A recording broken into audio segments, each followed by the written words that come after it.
Pagod ka? Oo, gago. Puta, 300 yung pinaglutuan natin. Gutom. Luto ka? Ang ina mo? Luto na.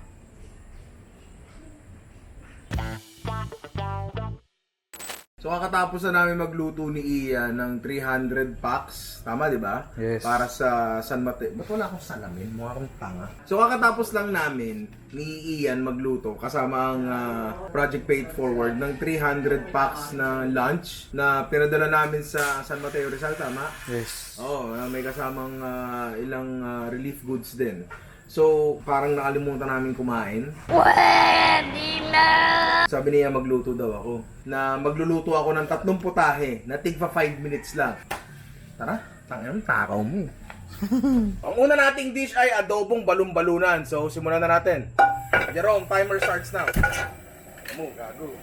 Oo, kailangan natin ng ganyan ka lang. Pasensya na 5 minutes mamadali siya. Gutom na ganun. Kala mo makakatay ang puto. Siyempre. Pagod ka? Pagod. Simula tayo sa oil of your choice and my choice is chicken oil, di ba? Itin lang natin na mainit na mainit. Init iyan, parang Oo nga eh. sisingawang ka. Di ba?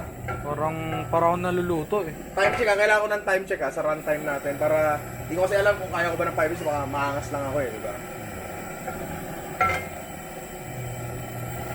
Tanga na, painit para ng kawali 30 seconds na. 30 seconds na? Putang ina. 30% ay 10% na ng oras natin. O yan, pag mainit na siya, aapoy pa par. Nalayo lang ako mga kaibigan. Hindi, okay lang, okay lang. Boom! Putang ina mo! Aray ko! Gagong sakit. Putang ina. Gagong puto. Sakit iyan. Gago. Parang... May minutes pa more! Order na tayo Jollibee.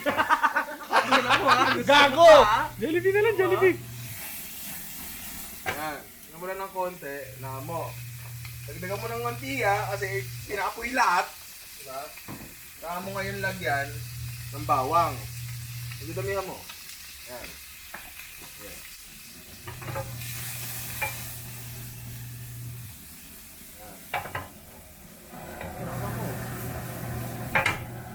Ayan.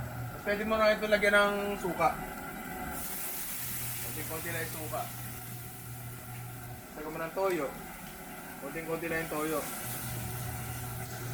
Lagyan mo na ng paminta. Boom! Lagyan mo na na, hanga mo konti. Lagyan mo na asukal. Tapos basically, tutuyuin mo na lang siya.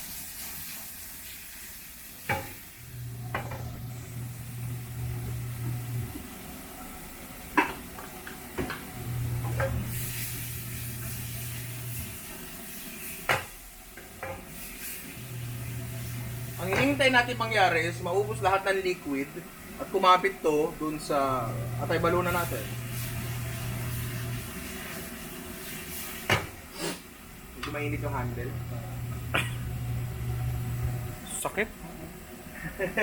Huwag mo na mulaw. Asan ba? Marami ba ang talsek? Oo. Iya. Dito. Bili na lang tayo Jollibee. Sa'yo. Paluto pa.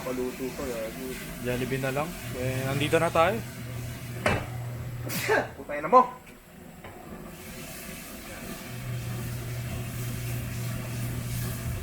Kapag okay na siya, puro mantika na rin na yung ibabaw. Hinaan mo ng konti, saka mo lalagyan ng konting tubig, kasi konti lang men. Konti lang, meron lang. Basta bubuo na yung sarsa niya.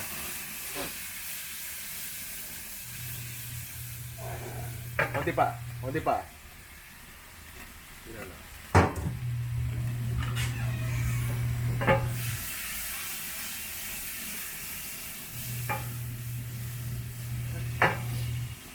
Ha? Patapos ka na ba? Tapos na to. Ba? So, basically that's it. Sobra pa yung oras. So, titikman na lang natin to. Adjust na lang ang seasoning to taste and magna tayo. Saan ang ulam, di ba? Pwede na yan. Okay, ang susunod natin ay 5-minute Bicol Express. Tangina, di ba?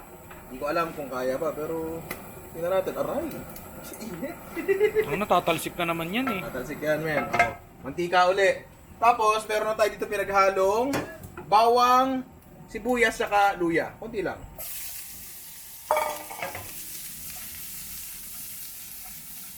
Puta, may tumatalsik na. Spaghetti yan. Di! Lutuin lang natin for ano? Less than 1 minute. Lakasan natin para sa bilis. Diba? Malakas din talsik niyan eh. Lakasin talpik niya. Yan.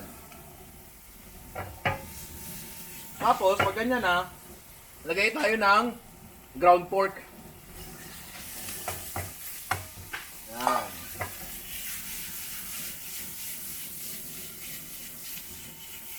Yan, nakalimutan ako.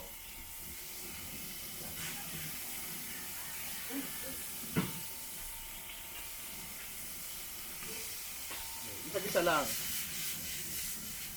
Yan. Tapos, maglalagay tayo ng bagoong. Men, bagoong malabon. Sarap. Tapa. Sarap. Ha? Yan. Importante lang na madurog yung ano, yung mga buo-buong tawag doon. Giniling na baboy kasi baka mahilaw. Madali tayo eh. Gutom na gutom eh. Yan. Okay, yan. Uy, ano na mo. Tapos, dilatang gata. Kung wala ka, pwede sariwang gata. Iyan, mamadali. Kunti lang. Mga kalahating lata siguro.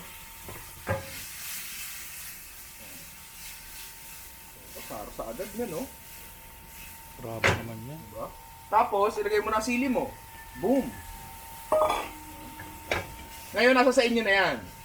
Gusto nyo ba yung sili nyo medyo malata? Ako kasi gusto ko sili ko medyo crunchy pa, medyo buhay. Nasa sa inyo na yan. And that's basically it, pare. Pwede mong dagdagan pa ng gata kung gusto mo. Grabe Tapos naman. timplahan mo na lang siya ng konting asukal. Paminta. Siyempre. Gago na wala. Ayun. Patis. And that's it, pare. Napakabilis naman. Ano ilang minuto yan, pare? 2 minutes and 45 seconds. 2 minutes, pare. 2 minute Bicol Express. Tangina, ninong ng malakas. Tangina, may tangkay pa mo. Gago. Sorry na, nagmamadali si Ian eh. Oh, hindi makontento si Ian sa dalawang ulam. Gusto pa isa? Siyempre. Gusto pa isa? Mamadali ka, Okay, diba? yeah. Oh. Game. Kuha tayo na mabilis na squid with garlic. Squid with garlic lang pala. Oh! Pucha. Ano yun? Squid na may garlic. O, di lalagay tayo chicken oil, di ba? Oil of your choice. Bahala ka. Gusto mo. Tuti. Sa'yo na yan. Huwag masyado mainit. Saktuhan na. Lagyan ng garlic. Boom, dami. Putang ina. Yak, ninong. Bawi nga. Talaga. Talaga. Amoy imbornal. Yan. Tapos, squid. Pili kayo ng baby squid para wala nang linis-linis. Rekta luto na yan, men. Masusunog na ba? Hindi pa. Uy! Oh. May logo? Ay! Pacific Bay. Baka naman. May logo? Oh. Baby squid. Wala nang linis-linis yan, men. Mula packaging. Oh, lagay mo na agad. Diba? Yan. Ay, putangin na mo. Ang inang sakit ang puta. Oh, ano yan? Gagon sakit. Tapos paminta. Oh, yan. Naaalog tuloy yung camera ang puta. Asin. Konting asin pa. Asin. Oh. Gagon sakit nun. Durani sa talas. Init, pero durani sa tanas, pare. Konti na lang to. Demonyo yung high pressure cooker na yan. Tangina. Madali ka, di ba? Para sa'yo lahat to eh. Gusto mo ng 3 ulam eh, di ba? Oh. Oh, konti na lang to. Konti na lang. Ba't pala 8-7,000 na lang tayo? Luto na. 8-7,000? Jollibee delivery? Oh, diba? 3 ulam, sabi ko, tigwa 5 minutes each. Di naman pala umabot ng 5 minutes. Ano pinakamahaba, pre? Yung ano, yung pinakauna. Pinakauna, which is eto. 3 minuto. Mm. Di ba? Tikman natin itong 3 minutong adobo natin. Sarap! Ano ba?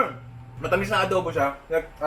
Hindi siya yung lasang ano, pre. Hindi siya yung lasang, ano yun? Tangina mo! Typical na adobo na pinakulo na matagal. Siyempre, hindi naman natin pinakulo na matagal, di ba? Ano to, parang more on glazed siya ng konti. Bicol Express, okay. Marami magre-react, hindi ako authentic na Bicol Express, hindi ako authentic na Bicol Express. Hindi talaga.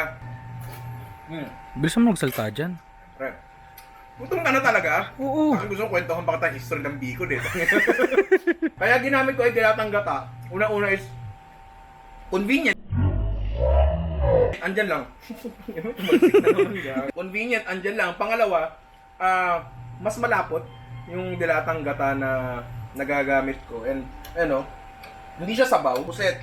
Alam naman natin lahat na ang puset, napakabilis lang talaga lutuin. As in, sobrang, stir fry lang, mabilis lang talaga. Pinabilis lang natin lalo kasi yung ginamit natin puset, hindi na kinailangan linisin. Alam mo yun? Like, rekta luto na. Plus, ano yung ingredient nito? Bawang lang tsaka asin, di ba?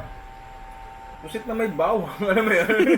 ano ba magiging lasa niya? Ano ba ang history ng pusit? Hindi na kailangan. Hindi na, kain na kami. Utay na. Boss, kanin no? Boss, ang ina mo, soft drinks ka na rin. Gutom na gutom ka ha. Pagod na pagod ka, salina mo. Mga bulunan ka sana, di ba?